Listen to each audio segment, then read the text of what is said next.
روح پھر رہی ہوتی ہے، دنیا میں پھر رہی ہوتی ہے، اڑ رہی ہوتی ہے، کبھی پنجاب میں، کبھی سرحد میں، کبھی بیت اللہ کے گرد گھوم رہی ہے، کبھی کچھ کر رہی ہے، کبھی کچھ. اور اس نیند میں اس روح کے اوپر ایک حالات آ رہے ہیں، کہیں وہ پلاؤ کھا رہی ہے، ادھر سوئے ہوئے آدمی کے چہرے پہ کبھی کوئی رنگ آ رہا ہے، کبھی کوئی رنگ آ رہا ہے، کبھی پٹ رہا ہوتی ہے، روح مار کھا رہی ہوتی ہے، ادھر اس کے چہرے کے اوپر آثار بدل رہے ہوتے ہیں، کبھی بگڑ رہے ہوتے ہیں، کبھی کچھ ہوتے ہیں، گھر والے پریشان ہو کیا رہا، حالانکہ یہ ادھر پڑے ہوئے چارپائی پر، اور کبھی کھائی میں گر رہا ہے، کبھی ایکسیڈنٹ ہو رہا ہے، اور کبھی یہ دریا میں تیر رہا ہے، کبھی پہاڑ پہ چڑھ رہا ہے، ہاں ہاں کر رہا.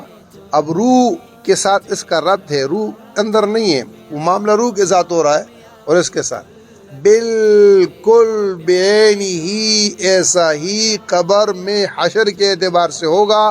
روح علیین یا سجین میں ہوگی اور یہاں یہ قبر کے اندر پڑا ہوگا. اس کا ربط یوں چلے گا. سمجھ میں آ گئی؟ سمجھ میں آ گئی؟ آئی سمجھ میں کہ نہیں آئی؟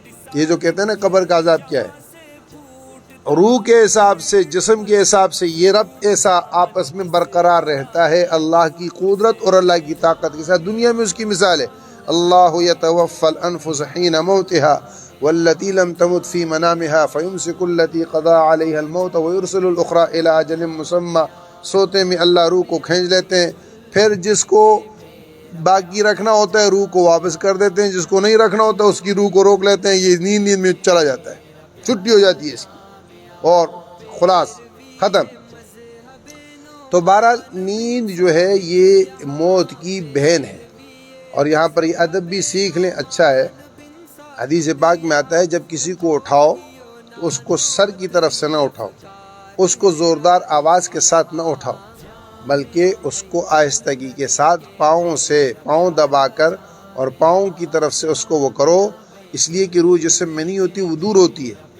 اور اگر آپ نے ایک دم آواز دی یا زور سے اس کو اٹھایا یا سر کی طرف سے، تو روح کو جسم میں داخل ہوتے ہوئے تکلیف ہوتی ہے، جس سے پورے جسم کے اوپر ایک کیفیت طاری ہو جاتی ہے. اکثر ہمارے ساتھ یہ ہو جاتا ہے، گھبراہٹ میں اٹھنے کی وجہ سے پورا جسم کانپ رہا ہوتا ہے.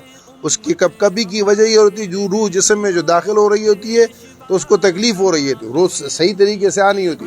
روح کو آہستہ آنا چاہیے، اور اس کے آہستہ آنے کی وجہ طریقہ یہ ہے حدیث میں کہ کسی کو اٹھاؤ تو اس کو پاؤں کی طرف سے آہستہ آہستہ کر کے اس کو آواز دو، تاکہ اس کی روح اگر دور ہے